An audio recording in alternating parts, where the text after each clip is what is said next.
What are you saying?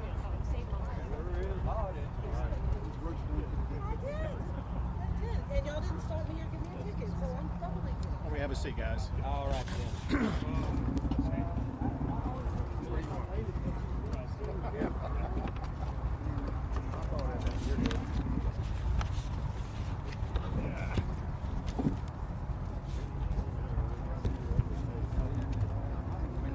All set. Yes, sir. Okay. Listen, I want to thank everybody for being here as we report on this devastating tragedy. Texans across the state are saddened by the tragic loss of life and the storms that have now claimed at least 7 lives. There's no information that there's more than that who will be found deceased, but we know at least 7 have lost their lives.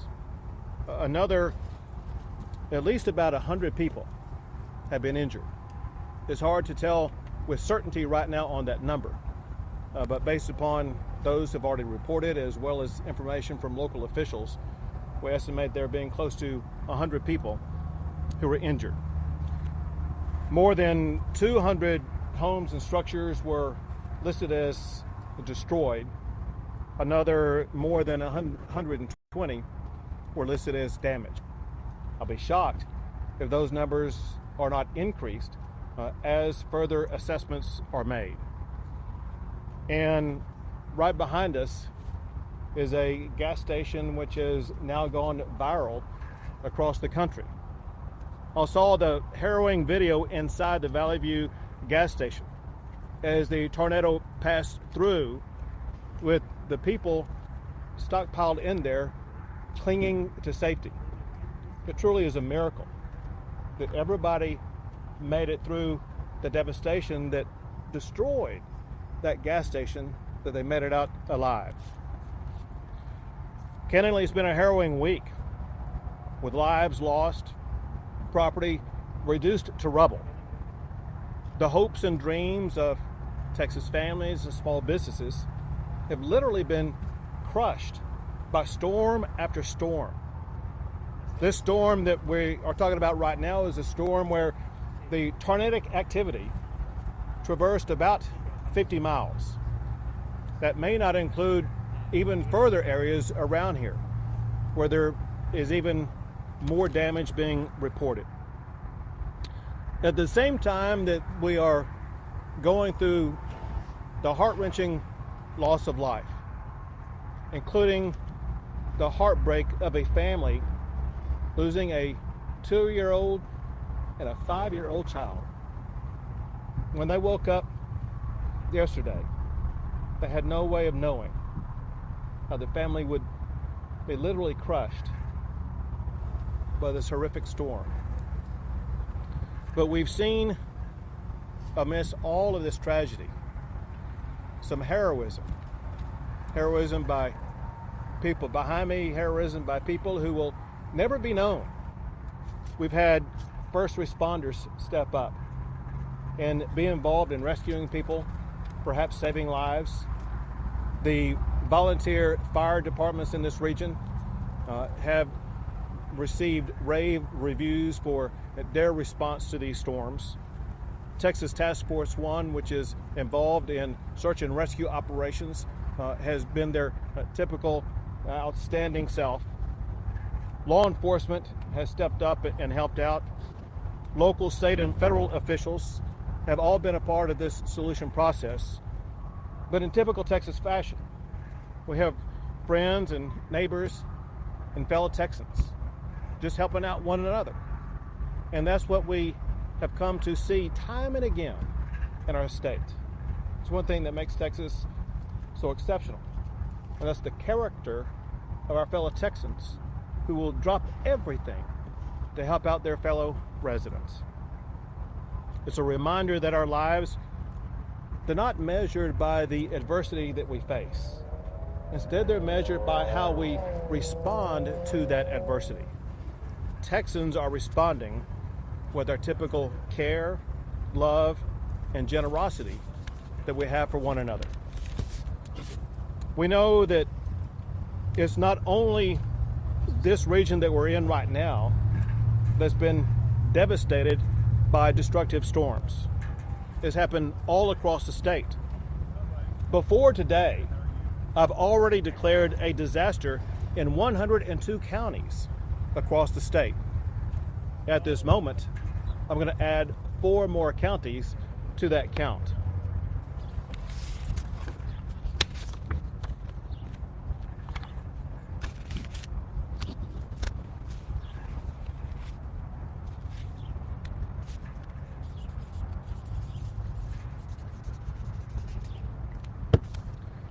I've just signed a disaster declaration that adds Denton, Collin, Cook, and Montague counties to the state disaster declaration. So there are now 106 Texas counties subject to a gubernatorial disaster declaration. That's more than a third of all Texas counties that are now subject to a disaster declaration. Earlier today, I spoke with the FEMA administrator. It's the second time in a week that I've spoken with her. She has pledged support to work with the state, local communities, and our residents as we go through the process of healing and recovery. I also want to thank Tony Robinson. Tony, where are you? Right here. Tony Robinson is the regional administrator for FEMA. Tony is from and lives in Denton County. We're proud to have you from Denton County, Tony, and thank you for everything that you've done. The Texas Division of Emergency Management has provided a rapid response to all of these locations around the entire state of Texas that have been affected by these storms. They've been saving and protecting lives and property.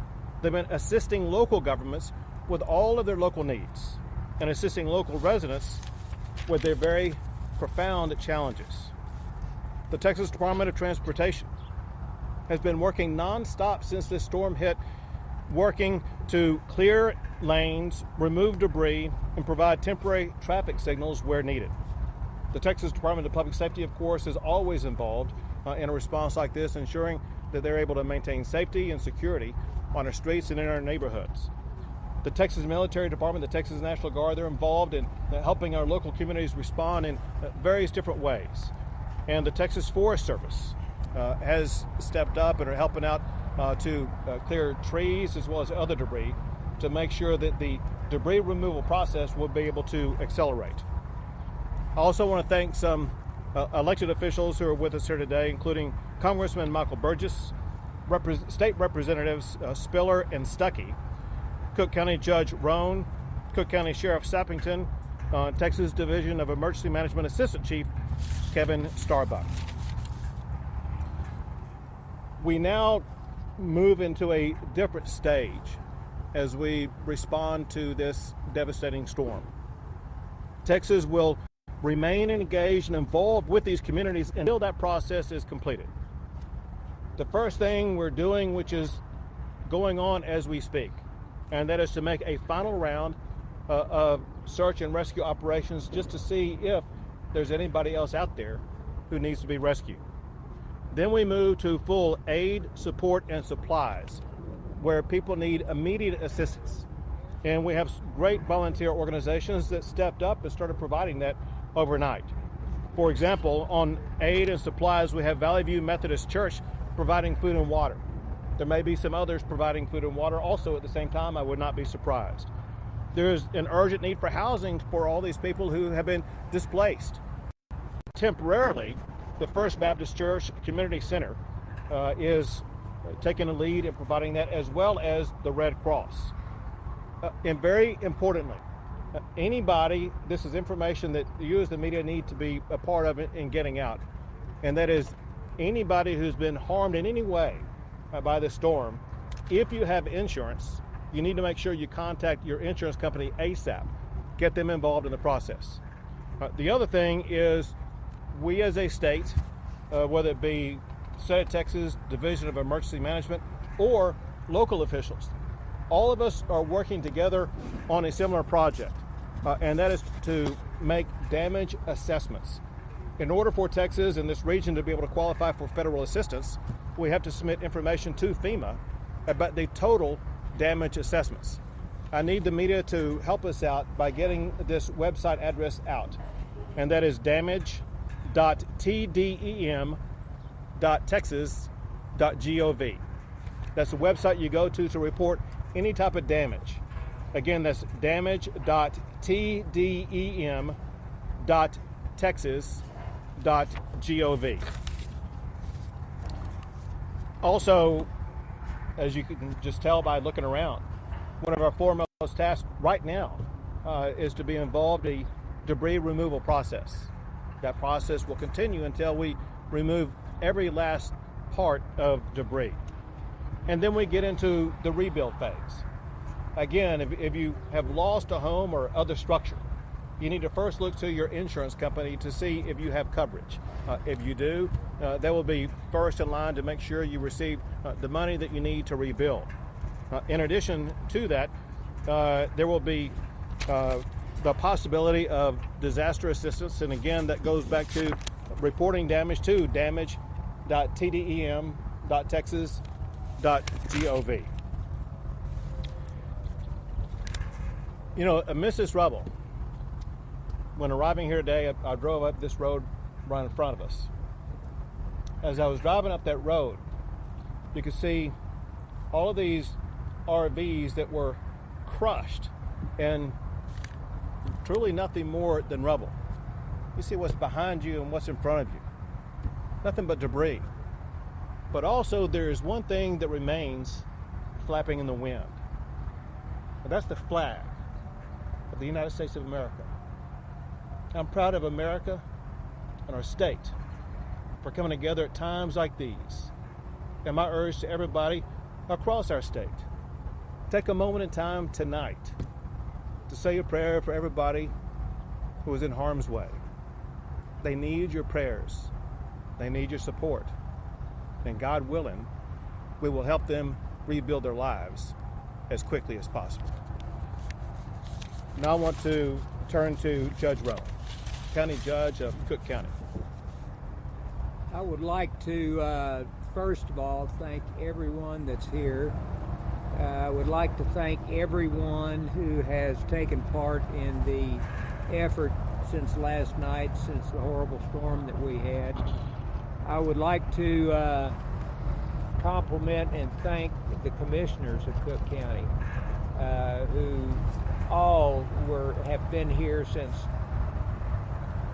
countless hours since yesterday, taking care of debris, taking care of people, taking care of whatever needs to be done. I'd like to make sure that Ray Fletcher and the TDEM people that have been here, and all other people that have come here, get their recognition. And at this point in time, to follow up on what the governor just said, I would like to take just a moment, if you would, and I would like everyone on your own just to say a silent prayer for those that we have lost, our neighbors, our friends, and those of Cook County that are no longer with us. And if you would, please, just a silent prayer, and I'll finish up in just a second.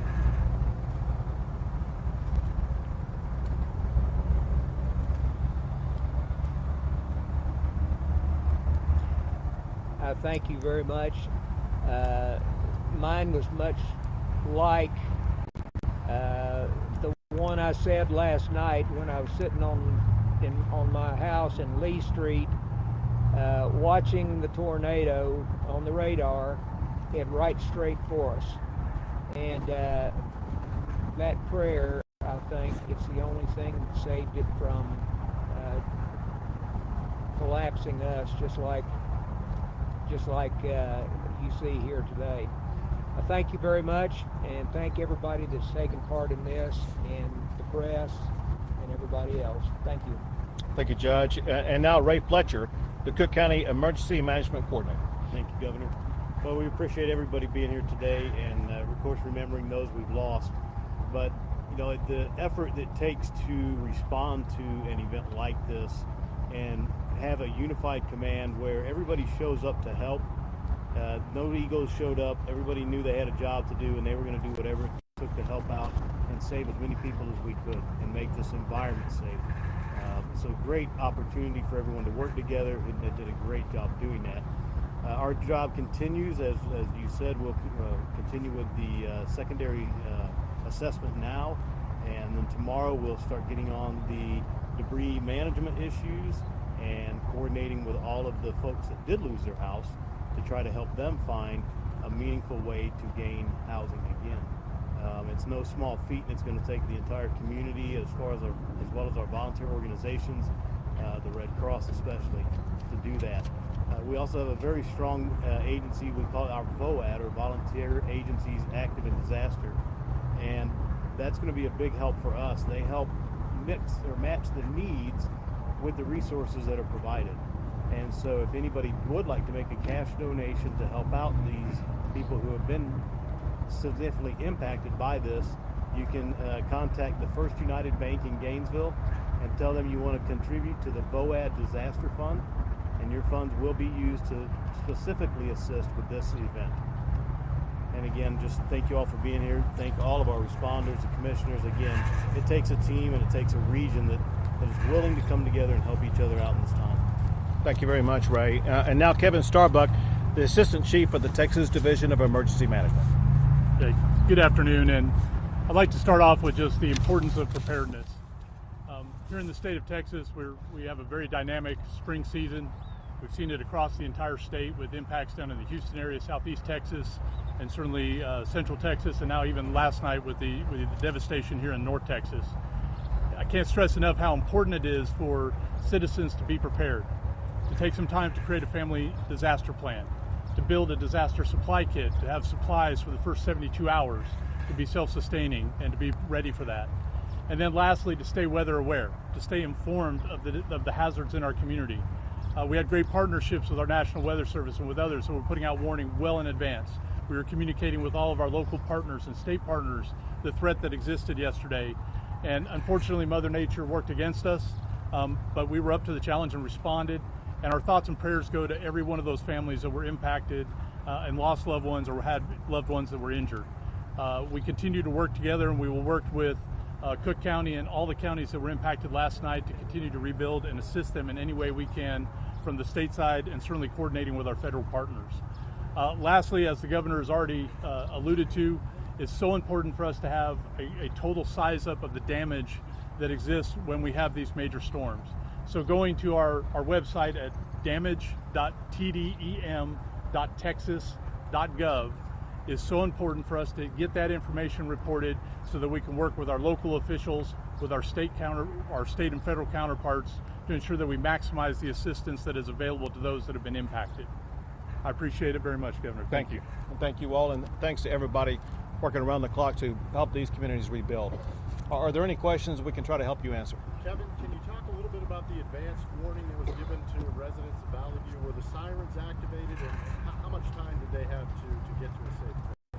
I'm going to defer to our local county officials, because warning is a authority of our local jurisdictions. And while we certainly work with our National Weather Service partner and from a state perspective to communicate general information on the threat of weather across the area, local officials are tasked with warning systems and how they communicate warning. That particular cell, I believe, originated in Montague County well before 10 o'clock, probably around 9:30, 9:40, and it came across the southern end, bottom edge of Montague County toward Forestburg. It had a tornado warning on it that extended into Cook County.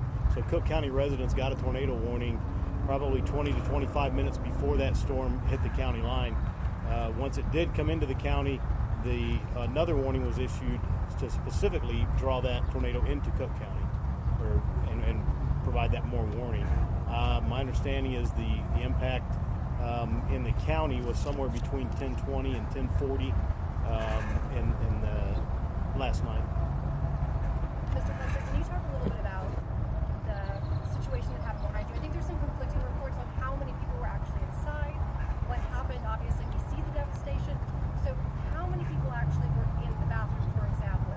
I don't know how many. Cars, I don't know how many was in any particular location. My understanding is, and as you know, driving up here, there's not a lot of structure around here to take refuge in.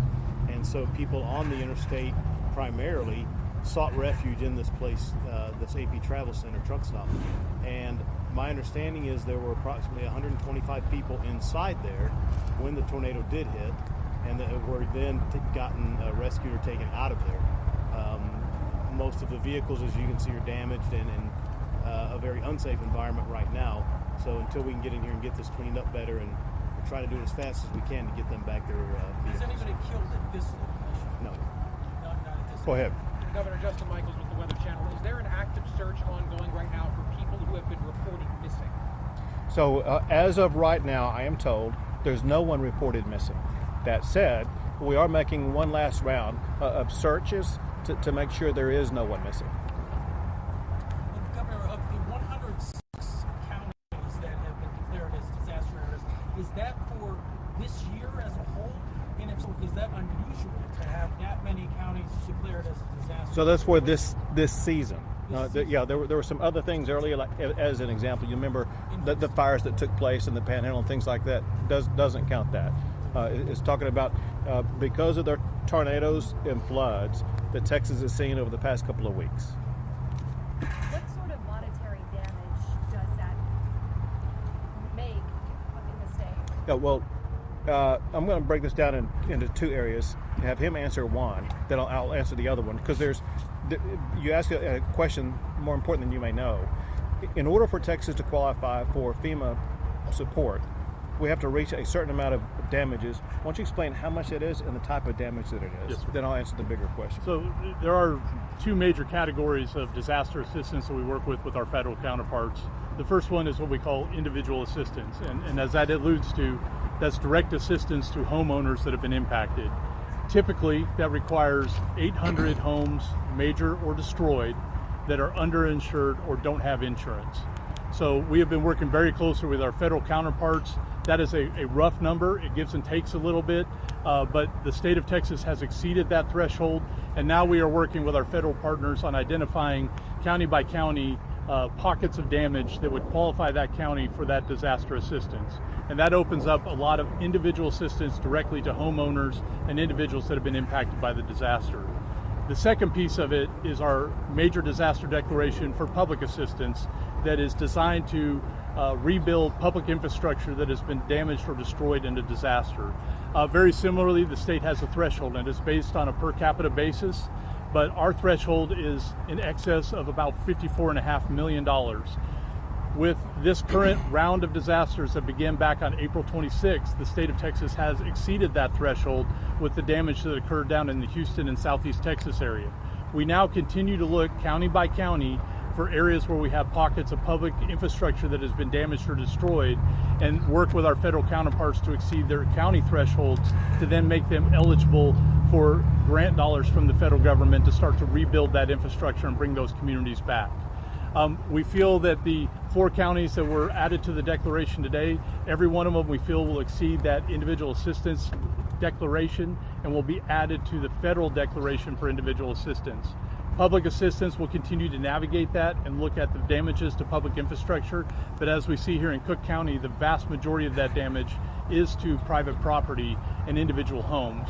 So it may not exceed that public assistance threshold, but we certainly are never going to stop until we overturn every rock and look over every piece of information to make sure that we maximize the potential benefit to our communities that are impacted and the individuals that have lost so much. Ray also mentioned, and I think very importantly, the importance of our volunteer organizations active in disaster in providing assistance to those that are impacted. There are so many opportunities to go to those classic agencies that we all know, the Salvation Army, the Red Cross, Team Rubicon, and others. But as Ray alluded, there is a local fund that will help individuals directly here in Cook County. And we will see likely very similar funds that will be opened up in every county that has been impacted by last night's storms and other storms that have occurred prior to this. Do you know how many people in the 4 counties have had power knocked out, what the timeline looks like to restore that? So it's my understanding, as we get here today, there's about 38,000 people still without power right now. Encore is the major power provider to most of those folks, and they're working around the clock as we speak right now to try to get them back online. There's one local power company, Pentex, where you said it may be a couple of days or something like that. They're hoping to have the last of it done tomorrow evening. I'm sorry, last of it will be done tomorrow evening for Pentex. I think there's some wire lines that need to be put up. Governor, has the National Weather Service assessed the strength of the tornado yet?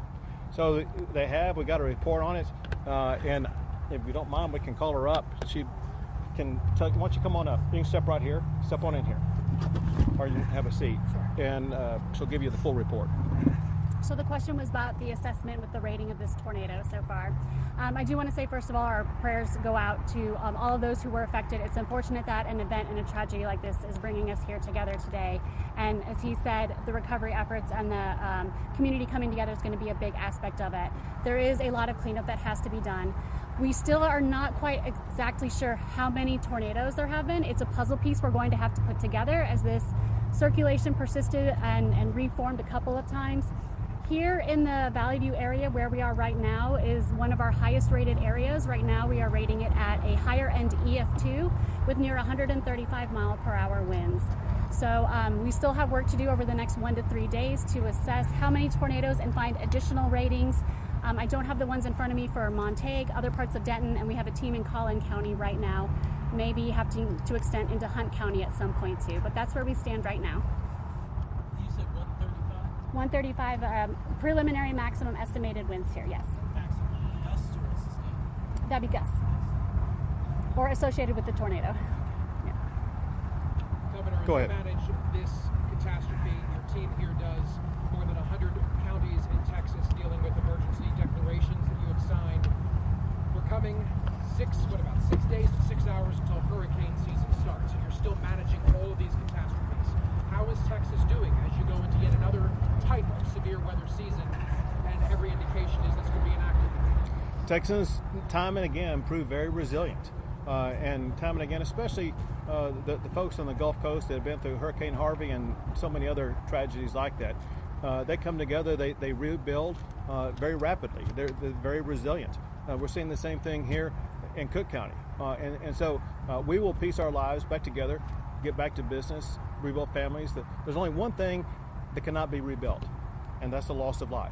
That's why we always stress to everybody, whatever you do in any type of storm, put life first.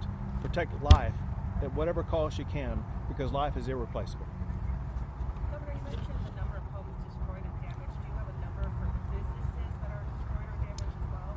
I do not. It's not a very high number at this time. Most of it was residential and rural properties. Can you repeat the number of fatalities in Cook County? Sure. Unfortunately, there are 7 people who lost their lives. What are the ages of those? I know about the 2 and 5 year old. 2 to 72. 2 to 72. Are we expecting any more? We're not. Thank y'all very much. And this is yours to keep. Thank you, sir. Thank you, sir.